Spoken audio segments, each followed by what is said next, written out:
In this small town in Idaho, there was a rule. No one leaves on New Year's Eve. They didn't write about it. They just knew. Theo found out about it too late. He'd stopped there by chance, snow, a closed road, only one hotel. The receptionist smiled. It won't work out until morning anyway. At 10:30 p.m., the town looked bustling, lights in the windows, music, fairy lights. But there were no people on the streets.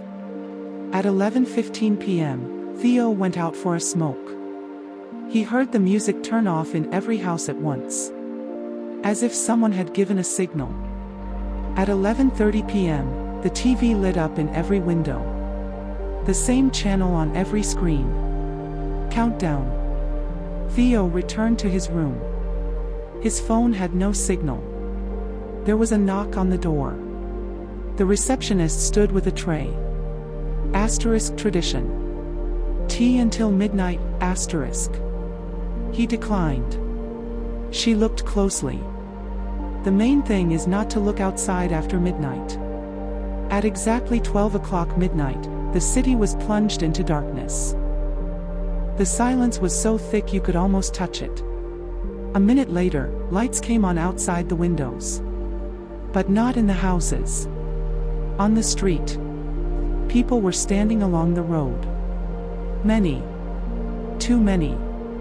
They didn't move. And all were looking at the hotel. Suddenly, Theo's phone lit up. A message came. If you're not from here, don't breathe. He held his breath. Outside, someone was walking slowly past the building, counting the windows. Stopping. Listening. When the footsteps reached his window, someone quietly tapped a fingernail on the glass.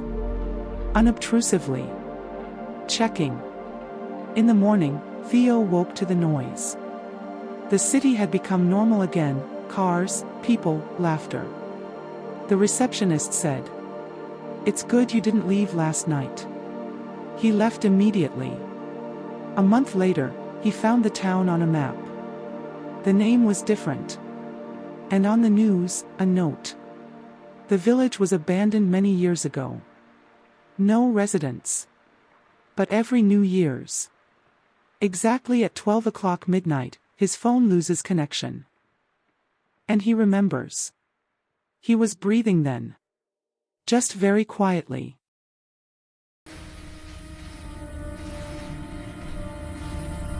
On New Year's Eve, Mark was working as a security guard at an office building in New York. Everyone had left early. He was alone. At 11:40 p.m., the radio in the building suddenly turned on. Even though it was unplugged, a countdown began. 10, 9. Mark thought it was a prank. But on every floor, screens lit up simultaneously. They displayed the same text. Do not look out the windows. At 0, the lights in the building went out. There were no fireworks outside. Only people. They stood outside, pressed against the glass. Period. Mark's phone vibrated. A message without a number. You didn't leave on time. The lights came on at 12:01 a.m. The office was empty. In the morning, cameras recorded.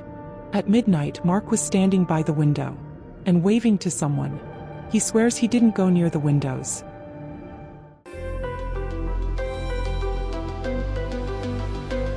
In a Minnesota apartment building, residents put up a shared Christmas tree in the hallway every year. They decorated it together. It was a tradition. This year, someone brought ornaments that no one recognized. Some had names written on them.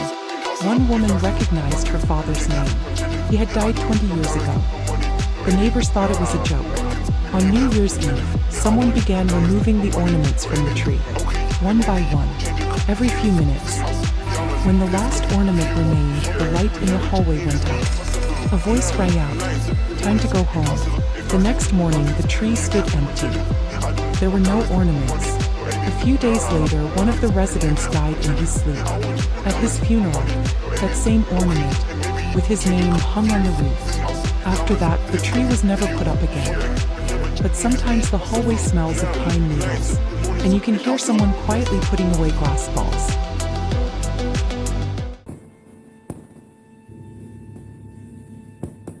In a small town in Oregon, there was a strange tradition. At precisely midnight, people would call each other to wish each other a happy new year. One day at 11:59 p.m., Jenny's phone rang. The number was unknown. She answered. There was silence. Then a voice said, "You shouldn't have answered." The clock struck midnight. The voice continued. "Now you know who didn't live to see this year." After that, Jenny started getting calls. Each call was from a different number. Each call was with the name of someone she knew. The next morning, the news confirmed. All these people had died on New Year's Eve. The last call was at 12:17 a.m. The voice said, "Next call for you. If you answer, you'll stay." Asterisk. Jenny changed her number. She moved. But every New Year's at exactly 11:59 p.m., her phone still lights up. No ringing, just a screen. And she knows. Someone is checking to see if she's ready to answer again.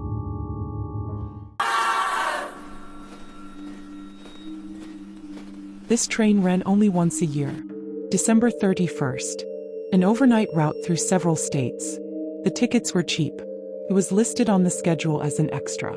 Lena boarded the last car. It was warm and quiet inside. Too quiet for New Year's Eve.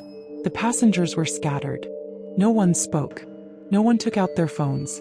At 11:40 p.m., the conductor walked through the car and said, "Please remain in your seats until midnight." At 11:50 p.m., the train stopped. In the middle of a field. There was no station. The lights were dimmed. The conductor returned. "If anyone wants to get off, do so now." No one moved. Then he looked at Lena. "Is this your first time?" She nodded. "Then don't look out the windows after midnight." The train pulled away. At midnight, lights flickered outside. Not fireworks. Lanterns. A long platform that wasn't on the schedule. People were standing on it. They were smiling. And they were holding signs with passengers' names. Lena saw hers. Someone in the car started crying. Someone stood up and headed for the doors. The conductor didn't stop them. He was simply crossing an item off the list. Everyone who got off disappeared through the door. Without a shout. Without resistance. When the train started moving again, the car seemed spacious. The conductor approached Lena. "You're staying. So next year?"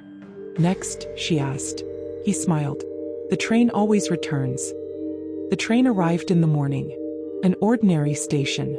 People were getting off as if nothing had happened. But Lena noticed. Some passengers weren't met. As if no one was expecting them. A year later, she received a letter. No return address. Inside, a ticket. Date, December 31st. Departure time, 11:30 p.m. Carriage, last. She knows. Even if she doesn't board the train, it will still arrive. Only this time for her.